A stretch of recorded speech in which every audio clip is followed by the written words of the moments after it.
North Korea's official national ideology is juche, which is normally translated into English as self-reliance. And despite its protestations of self-reliance, North Korea has never been self-reliant. It has always been dependent on patrons, initially the Soviet Union, later China, and most recently a kind of more diversified set of donors, most prominently South Korea.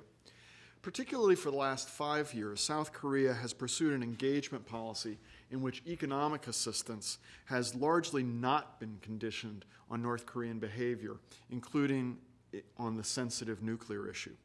North Korea has a long-standing nuclear program, and that program led to a confrontation with the United States in 1993-1994, leading to something in 1994 called the Agreed Framework, in which North Koreans agreed to swap their nuclear assets for economic and political concessions.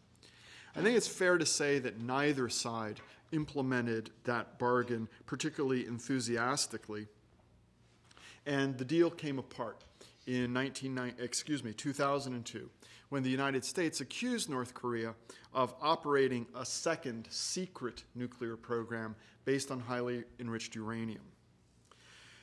Diplomacy subsequently bogged down for several years. The United States seemed to have trouble formulating a policy internally, and the regime change option was effectively blocked by China and South Korea, who implicitly prefer a nuclear North Korea to an unstable North Korea.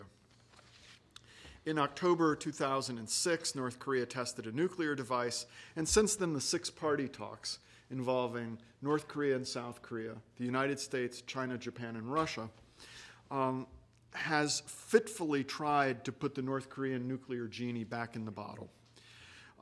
The six-party agreement in February 2007 yielded what in effect was a sequel to the 1994 Agreed Framework, in which under the February 2007 agreement, North Korea once again agreed to nuclear disarmament in return for political and economic concessions.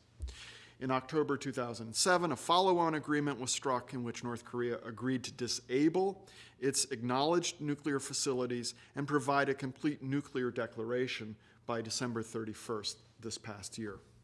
Well, that deadline has come and gone with no significant penalty to North Korea.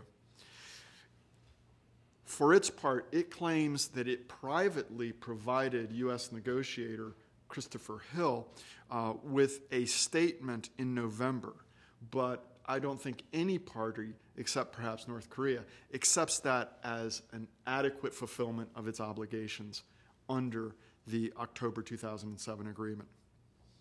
Moreover, possible links to nuclear activity in Syria also remain contentious and have created controversy in Washington and elsewhere. So the key question is, how will this all play out?